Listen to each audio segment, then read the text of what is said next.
Shame to be an American where the fags can freely roam. They spread their filth around this land, every pervert calls it home. For several days I'd been living among the members of the Westboro Baptist Church, Proclaim God's word today. a fire and brimstone Christian group made up almost entirely of a single family. God hates the USA.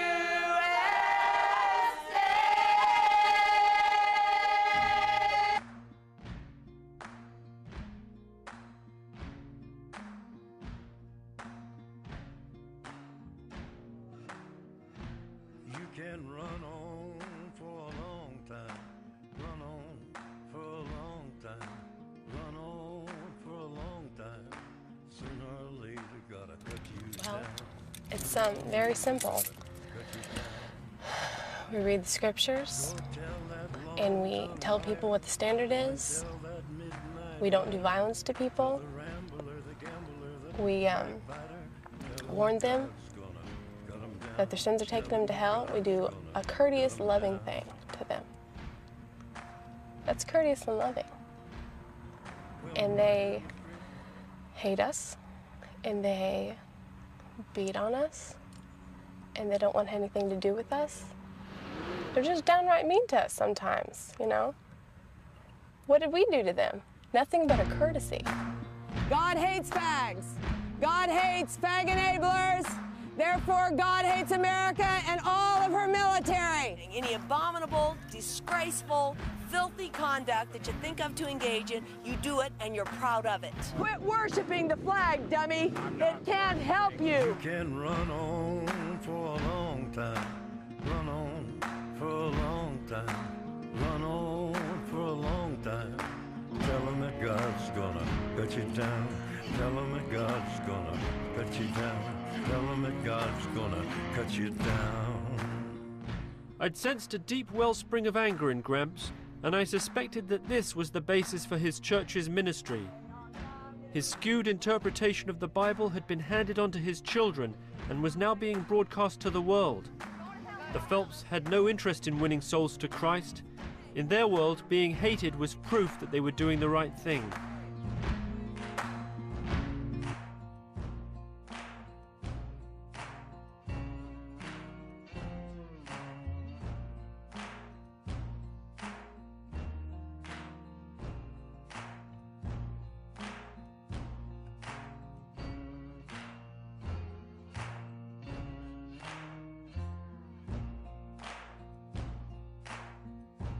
I'd seen some of the youngest members of the clan holding placards, and I wondered how much of the message they actually understood.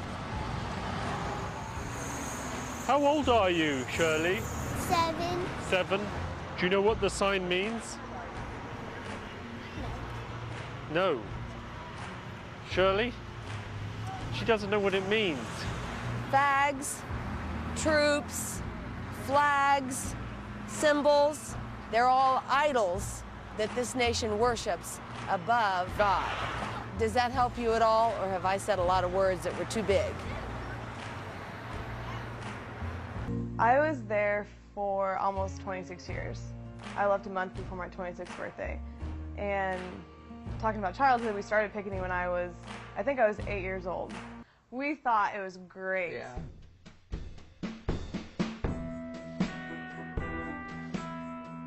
I just want the American public to know that with Barack Obama as your president, he's going to lead this nation to its final destruction.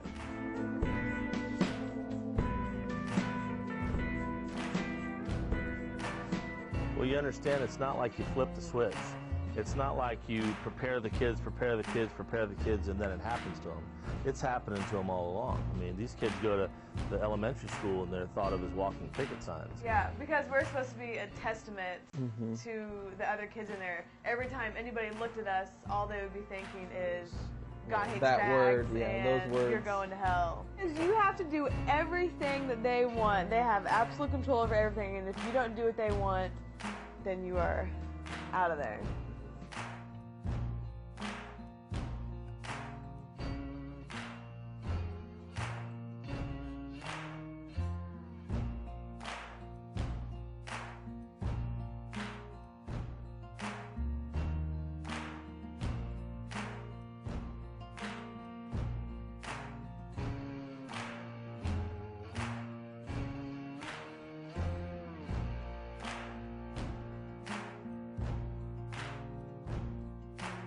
We started picketing when I was first grade.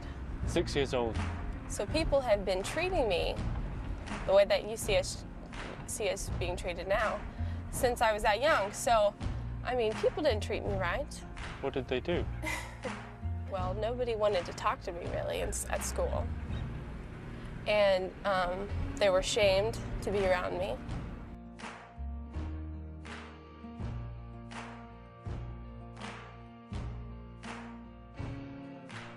Whenever somebody gets in trouble, we can't talk to them at all. Like isolation. Yeah, it's ridiculous. Well, I mean, they'll definitely question things. Any kid will question things, but when your job is to raise somebody in the nurture and admonition of the Lord, there's a big difference, Joe, between questioning things, the natural inquisitive nature, versus doing that from a Bible perspective. Their expectations for us were higher, or were really high, you know, for grades and, you know, how you act in school. And so that also is, you know, you're the walking picket sign for those words, along with this, you know, perfect student, child. Yeah, exactly. And That's so, a good point.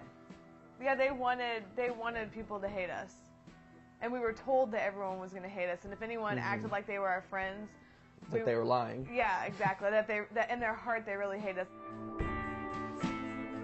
In the back of my mind, I'd always be worried about what my family thought. Like if I got put on the news, I would worry about what they would think I was saying and try to please them. If there was like a car ride or if we were on an airplane, we would talk about why we were picketing somewhere, so we would all have the same answer because they were real big on everyone's of one mind and one accord, so we all have to say the same thing.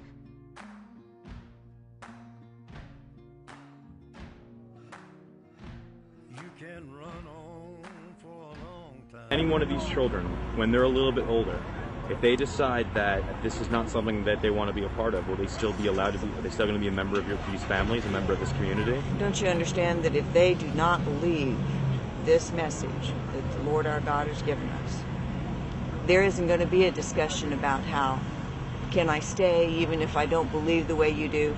They will naturally go. They will just go.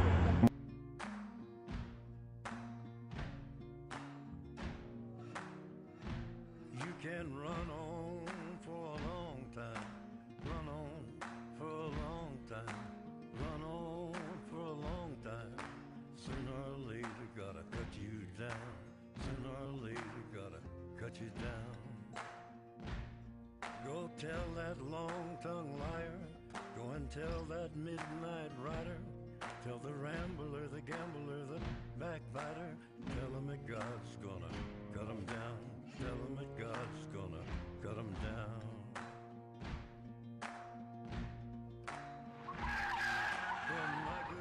And that we all see they covered their license plate. So I don't know what they were up to. Uh-oh, did they hit somebody? Is he okay? Is he okay?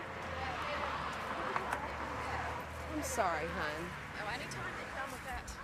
Well, and they had the license plate down. You all right, honey? Hey, bud. You got it all over. You're Hey, sure bud. of it. I'm sorry, You just got hon. the after effects of it. I knew they had to have done something. I am so sorry. You want to go over here and talk to your daddy? I'm sorry. Hey, you want your sign? Hey, let me wipe that off of you real quick, okay? I'm sorry. Megan, can you? Let's just... They're such cowards. Who would hit a child? Who would do that? Run on for a long time. Run on for a long time. Sooner or later, gotta cut you down. Hey, I got an idea. Let's rip the babies out of the wombs of these fool American women on the back of their fornication. And then let's break the moral compasses of the kids that do end up getting born, raise them up for the devil, and then hand them a gun and go send them off to fight bloody wars that we have no business fighting in the first place, and we certainly can't win. You sit them in your homes, in your classrooms, in your so-called churches, and you teach them rebellion against the standards of God. Look, when we take these kids out on these picket lines, they see the difference. You know, the mind starts working pretty early. They see the difference between the way we conduct ourselves and how we cleave to the Scripture. We're sinners like anybody else, but the main difference between God's elect and the reprobate is we're ashamed of our sin. We're not proud of it. We don't want to continue it. We want to stop it.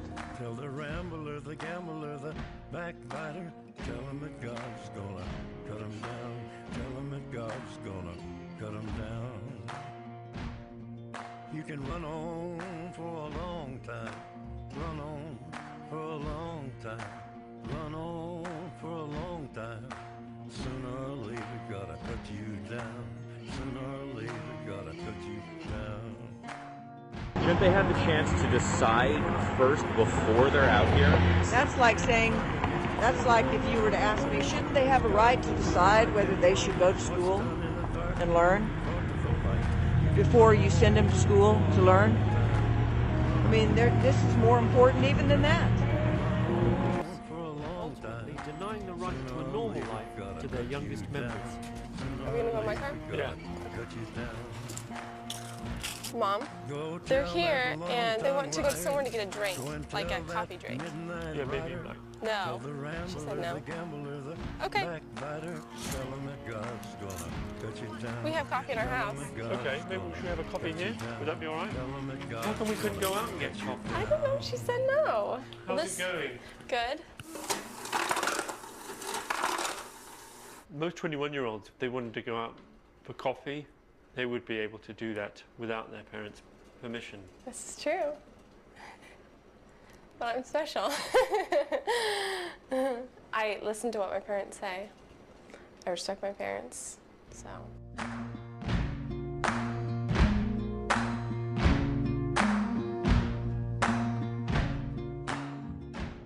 As hateful as they could be at the pickets, among themselves the church members had made a life that in many ways was quite appealing.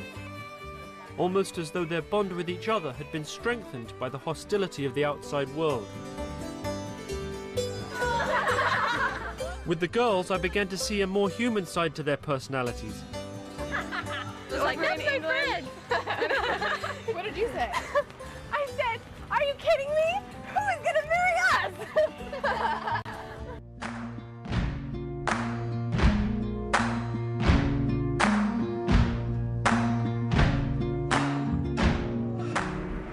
Why does everybody have to get married? Well, no one has to, but why shouldn't everybody have the choice? I have the choice. Well, you kind of do and you don't.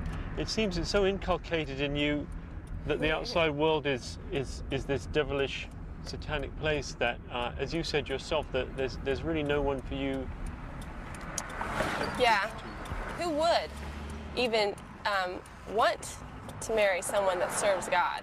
I don't sort of blame you for being born into a situation that was outside your control, and I can also see that you know, you're coming to a time in your life where you might start to question some of those things. That time has come and gone. I've already reached the age where I've made the decision what I want to do in this life.